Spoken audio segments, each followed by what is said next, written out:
Should we give up historical accuracy for the sake of girlhood and aesthetics?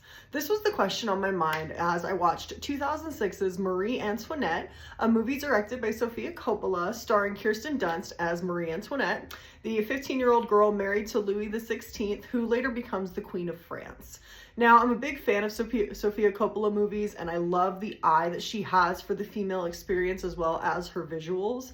And she really outdoes herself with the visuals for Marie Antoinette. The costumes are incredible. Parts of the movie were filmed at Versailles. Altogether, it's a huge visual feast for the eyes, and it's something that I really loved. I think Sofia Coppola really excels in this movie at showing the performance that is being a woman. The scene that really sticks out to me when I say that is the scene where Marie Antoinette has just arrived at Versailles. She's a stranger in a strange land, and as she walks through, she's guided through a crowd of people that are all staring at her and sizing her up, acknowledging her physically, but not as a person. She's nothing more than a visual and an idea to them. She's their future queen, and they're seeing if she looks the part for the job. And she just has to kind of take it. She has to stand there and be this part that she isn't fully aware of how to play yet. I also love the parallel between how young and innocent Marie Antoinette is when she arrives to the reality of the job that is ahead of her. We are reminded constantly for a majority of the movie that she's just a girl. We see her in lace and frills and bows and pale pinks and blues, but we also have this big cloud hanging over reminding us that she is here to produce an heir, something that is actually easier said than done. And I think the movie uses a lot of its power and its story to go beyond Marie Antoinette and more to show how the world sees women and how much responsibility is placed on them.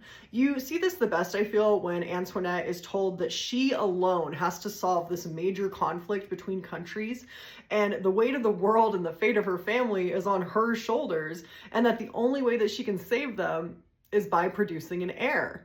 And that to me was so frustrating because truly, how is she to solve the world's problems by being a teenage girl having a child? And yet this is the sort of level of responsibility that is placed on women every day, even beyond having a child. There's a constant lingering feeling that so many women feel that they alone must be the ones to save and manage their family, something that they probably didn't really ask for.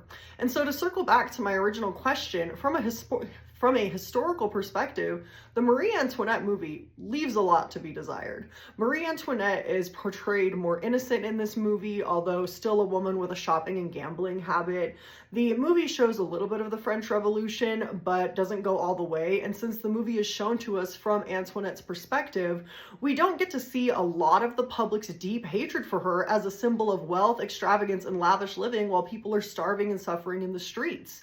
This movie seemed to me to be very much a way of using the fantasy of Marie Antoinette to portray the very real experiences and expectations that women go through.